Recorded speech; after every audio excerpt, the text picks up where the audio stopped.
Assalamualaikum warahmatullahi wabarakatuh. Hello, my beloved students. How are you today? I hope you all are happy and stay healthy.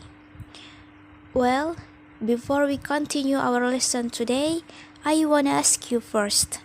Sebelum memulai pembelajaran, saya ingin bertanya terlebih dahulu.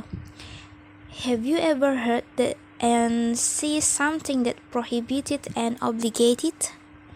For example, you are prohibited to lie because you are obligated to tell the truth. I hope you have, right? Nah, di video kali ini, Miss akan membahas tersebut tentang how to tell something that prohibited and obligated to do.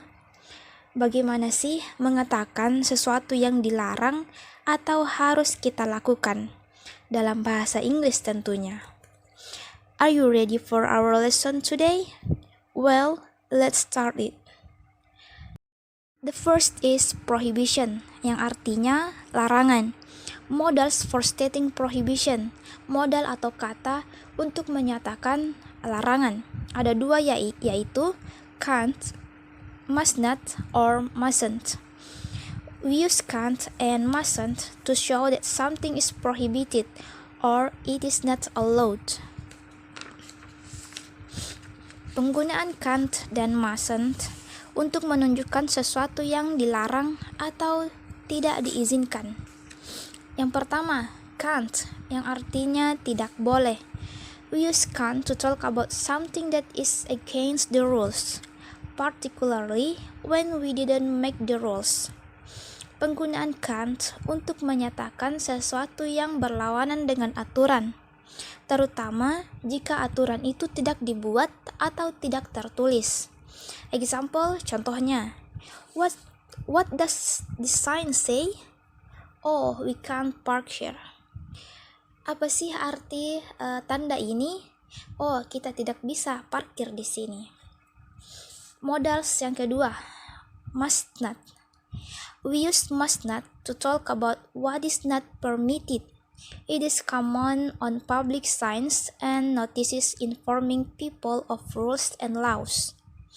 Penggunaan must not yang artinya juga tidak boleh untuk mengatakan hal yang tidak diizinkan, yang biasanya ada pada tanda-tanda dan pemberitahuan di tempat umum, untuk menginformasikan kepada masyarakat tentang aturan dan hukum. Example, visitors must not come in after 10 p.m. Pengunjung tidak boleh datang setelah jam 10 malam. Yang terakhir adalah mustn't, yang juga artinya tidak boleh. We use mustn't particularly when the prohibition comes from the speaker.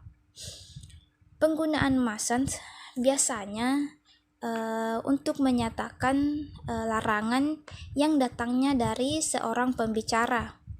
Example, teacher to student. The teacher said, you mustn't be late to class. Kamu tidak boleh datang terlambat di kelas. Second is obligation, yang artinya keharusan. Modals for stating obligation, modal atau kata untuk menunjukkan keharusan. Ada dua yaitu have to and must.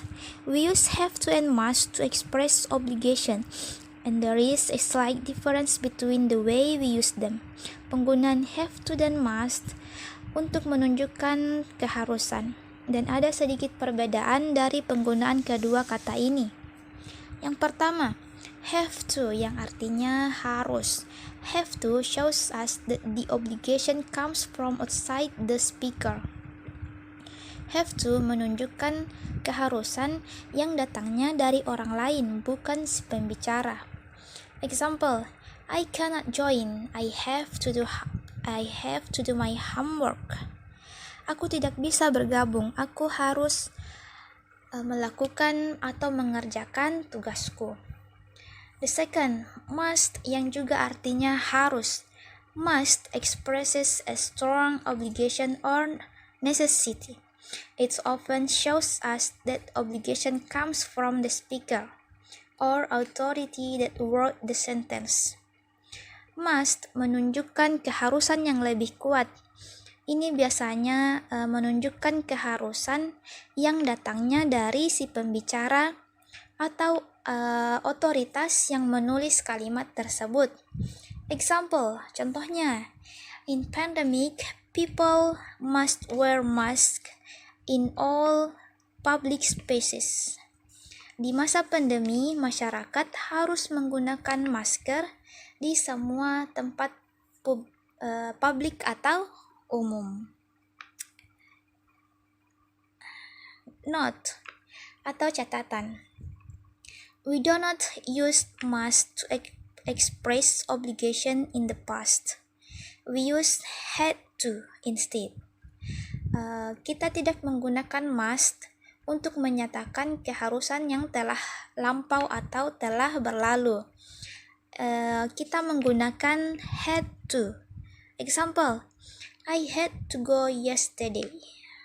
Jadi, untuk menyatakan sesuatu yang telah lampau, kita menggunakan had to, bukan must atau have to, tapi menggunakan had to. Well, that's our lesson today. I hope you all understand what I have explained. Semoga adik-adikku dapat memahami pembelajaran kita di video kali ini dan menerapkannya dalam kegiatan sehari-hari. Dan ingat selalu, tetap jaga kesehatan, tetap patuhi protokol kesehatan seperti menggunakan masker, mencuci tangan, dan menjaga jarak. Have a nice day. See you in the next video. Wassalamualaikum warahmatullahi wabarakatuh.